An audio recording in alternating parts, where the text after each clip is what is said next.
tonight is to share with you my personal experience as a special agent with the FBI and give you some insight into working in and thriving in a male-dominated organization.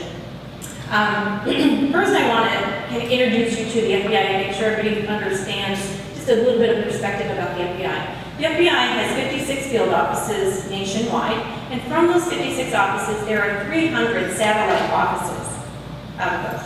We also have agents assigned to foreign countries, 60 foreign countries around the world. There are 35,000 total employees in the FBI, and approximately just over 13,000 are agents. Now, to put that in perspective, the New York City Police Department has between 40,000 and 50,000 officers for the city of New York.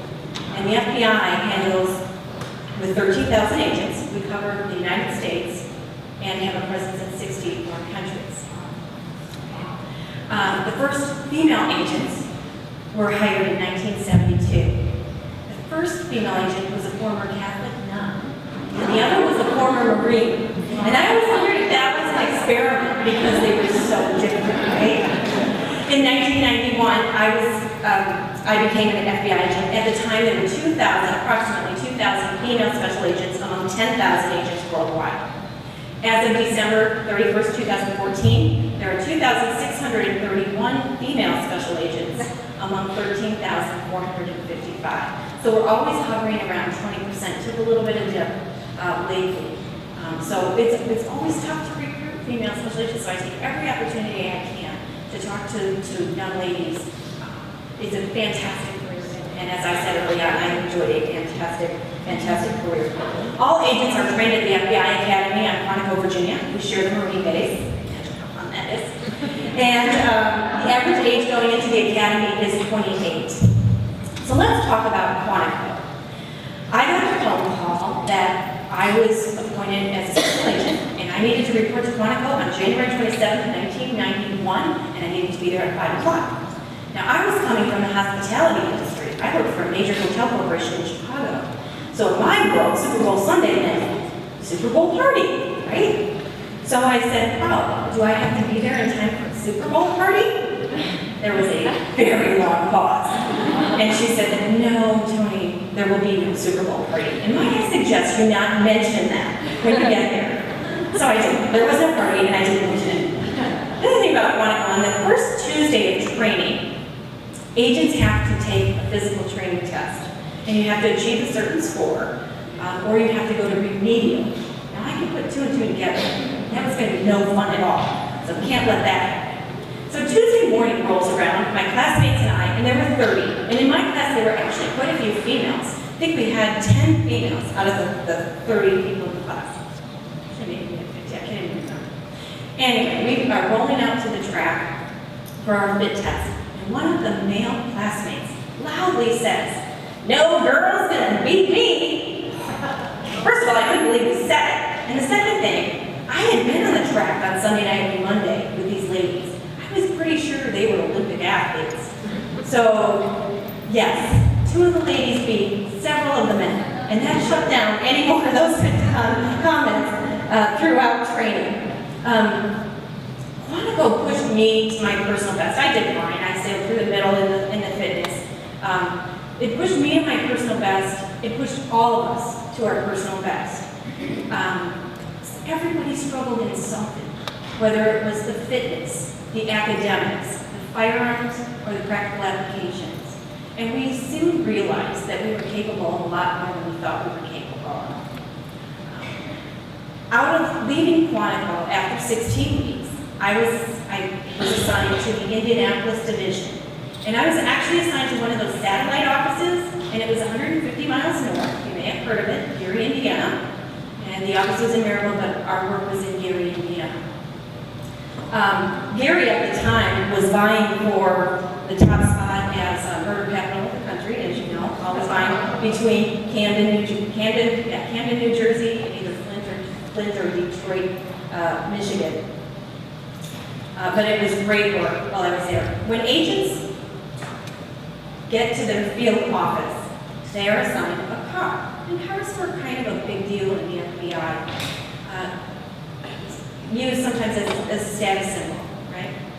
So I got to Indianapolis, and there was a shortage of cars. So I ended up sharing cars for several weeks. And one day, my boss called me in, and he said, Toni, we got some new cars in from Indianapolis, our headquarters in Indianapolis. He said, here's the keys, told me where it was parked, and he said, it's yours, and you need to take care of it.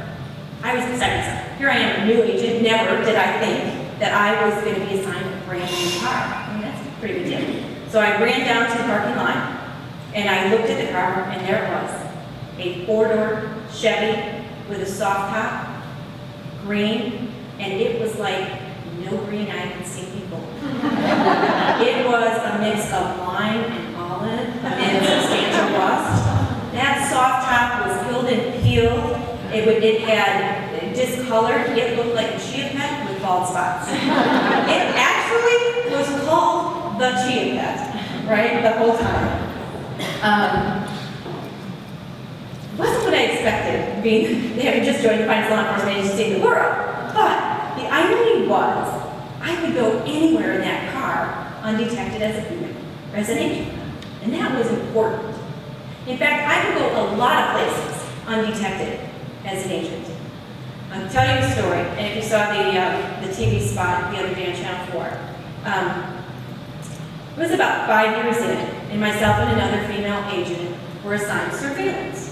So we were assigned to watch two bad guys that were associated with the Chicago mob. So we knew where they were going, we knew they were supposed to have a meeting, and we knew where they usually sat. So we got there early, got a good spot right next to where they would be, waited, we thought, got this. In they walked and headed to the bar. So we headed over to the bar, and we took up a great position, and our goal was to watch, see what and listen if we could. So we sat down, we ordered a drink, we're watching, listen, we got this, we are on fire. Pretty soon the bartender walks over, and he says, 2 drinks down there, and I said, I'm sorry, we didn't order those. I said, oh, Mr. Bad Guy wanted to buy you ladies a drink. So here we are, thank you so much. Across the room, we're like, oh, are you kidding me? So who's watching who? But actually, we were undetected as agents. So it turned out great.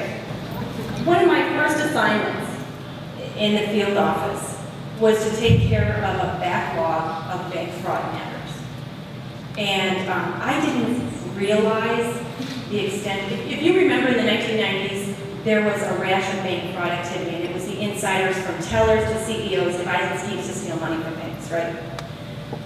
So I'm assigned this backlog. The banks were required to report it, and the FBI was required to respond to every report. So I didn't realize the extent of the backlog until I sat down and gasped. And literally, the piles were over my head on both sides. So I dedicated time every week to working on the backlog. And I had other assignments, so I would get out of the office. I made progress, and as soon as I would come back in, some paper fairy had come and restocked my piles. But I plugged away over 90 days. And eventually I eliminated the backlog. So my point in telling you this is, everybody knew that was a crappy car. And everybody knew that was a crappy assignment.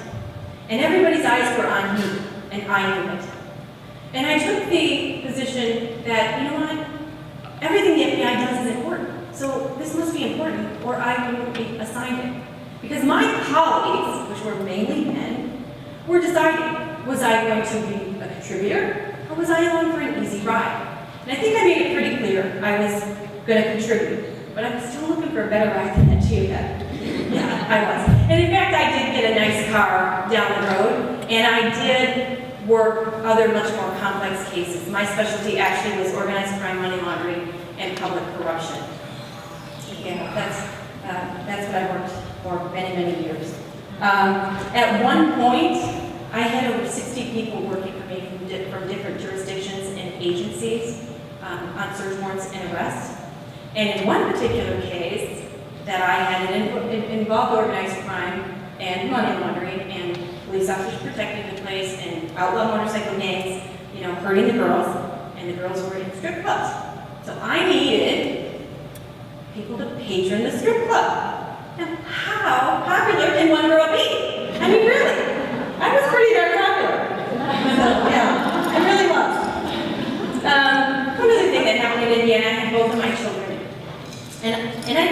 me why I wasn't afraid to tell them that I was pregnant, but I was. I got pregnant just after being in the office for a year. And, lucky that I was still in pretty good shape from Quantico, and 4.5 months into it, almost 5, I'm still in my regular clothes. So I think, nobody knows, right? Until one day, one of the young agents walked up and planted himself right in front of me and he said, Toni, when are you going to tell people you're pregnant? I said, what are you talking about? And deny. And he said, seriously, the guys are talking about you packing on a few LBs. So I knew he wasn't buying what I was telling. So I swore him to secrecy, and I said, oh, I have to tell. So finally one day, I went into my boss's office, and I shut the door, and I said, I have something to tell you. I'm pregnant. And he slammed his hands on his desk, and he said, that is the best news I've had all day, all week, in fact. And I tell you that because I don't know why I was afraid. Don't be afraid. And we should apologize for having a baby. Right? Exactly. So, after 12 years in Indiana, I moved on to Washington, D.C. And I was in a specialized unit at the Critical Incident Response Group. And from there, I went to the FBI Academy. So in those 2 assignments, I was involved in some crisis incidents in Washington, D.C., some high-risk crisis incidents, and I taught interview and interrogation. A lot of the backbone of what the FBI does, really. And in those 2 experiences, the culture within those 2 subgroups within the FBI was very, very different. One was unwelcoming and stifling, while the other was open and creative. One, I felt like a bird trying to flap my wings while somebody took the inside of a paper towel roll and tried to put it around me. And the other was so great. There was open dialogue, healthy debate, and there was a mutual respect for our talents and our differences. In fact, I think, looking back on it, it was the healthiest environment I've ever worked in. And just coincidentally, my boss at the time was a female. So, kind of interesting. During that same time, I spent 3.5 years in Washington, D.C. During that same time, I earned my Master's of Education. So in this 3.5-year period, I had a lot of different experiences. Some absolute misery, some very positive, and then education. I was actually able to be a student of communications again, which I love, and negotiations, and leadership. And it really was a turning point in my career because I had learned a lot of valuable skills and a lot of knowledge, skills, and abilities from Indiana, those years in Indiana. But I was going to need more as I was preparing to move into supervisory roles and beyond back out in the field. Those 3 experiences helped me frame my philosophy of leadership. And my philosophy is that leadership is all about learning. It is voluntary, active, self-directed. It continues throughout your career. It requires self-awareness, thoughtful reflection, acceptance of wisdom, and reliance on instinct. And it is the leader's job to provide an environment, or facilitate an environment of openness and dialogue, open dialogue that respects diversity and encourages diversity. And that became important because my next assignment was to supervise people in programs back out in the field. I was assigned again to one of the satellite offices as a supervisor at that office north of Detroit. And when I got there and met my staff, I could have just said, hey, I'm your supervisor, I'm here, I got your back, you can trust me. But I was able to share with them, and I did share with them my philosophy of leadership. What that did for them and for me is it allowed me to share a little bit about myself with them. And because the other thing I learned in Washington, D.C. is that in my previous assignments is that people don't trust people they don't know. So it was very important that I shared a little bit about myself. A couple of the other things that happened in Detroit. I loved this part of the job. Every 90 days I would get to sit down with each agent and we would talk about their assignments, progress on their assignments, cases, and we would strategize. I loved it. I was back working cases, touching cases again. And I heard they likened it to a root canal. I thought, you've got to be kidding me. But I had a pretty good skin by then. So we did get to know each other pretty well. And my job really was to recognize what they were interested in, acknowledge what they were interested in, and then get them what they needed to develop personally and professionally. the position in Detroit, because it was in a satellite office, it was autonomous. So one of my jobs was to develop relationships within the organization and outside. So I attended a lot of breakfasts, lunches, a lot of press conferences, sat on panels, and was a member of the Chiefs Association. So I was very often the only person in pink pumps and pearls at the table, right? But that is diversity. My strategy was to watch and to listen until I got a feel for these individuals and these different agencies and groups. And then I would look for an opportunity to add value. And that was my strategy in working in what was a male-dominated industry, really, at the executive level especially. And I'll give you a couple of examples. One internally. I got a new boss in Detroit. He was the SAC, and he was going to go before the State House Finance Committee and talk about mortgage fraud. And I had some previous experience with speech writing and media affairs, so I was preparing some remarks. And so I told him, I'm preparing some remarks that you can take with me. He said, oh, I don't think I'll need them. He said, it's supposed to be off the record. And I said, well, I'll tell you what. I'm almost done. You just take them with you. And if you don't use them, no big deal. I'll use them in the future for some other speaking occasion. So he went, he used them, and from that day forward, every person he introduced me to, he told that story. I did something similar with a local chief. There was a really bad guy on the loose in this particular community. He had just killed his wife, and there was real reason to believe that somebody in the community was helping him. And I learned that the chief was getting ready to go on the air, on TV, and admonish his community. And I recognized that if he's going to alienate the community, he's going to lose his community, and it could mean his job. So I called him, and I first offered him whatever he needed from the FBI. What do you need? And then I asked him about what his message was. And we were right, he was going to admonish the community. And so I very delicately suggested another message and told him why. And I said, if you tell your community that you've got this matter well in hand, that the safety and security of this community is his foremost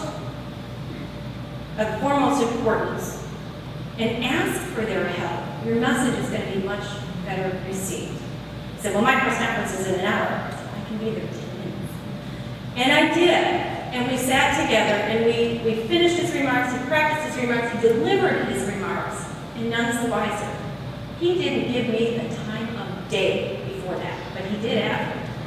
So for me, it was a lot about creating value wherever I was. And don't underestimate the value of that wherever you are. In 2009, I was selected as the Assistant Special Agent in charge here in Jacksonville, Florida, sunshine. And I was no longer concerned with just my cases or just my squad.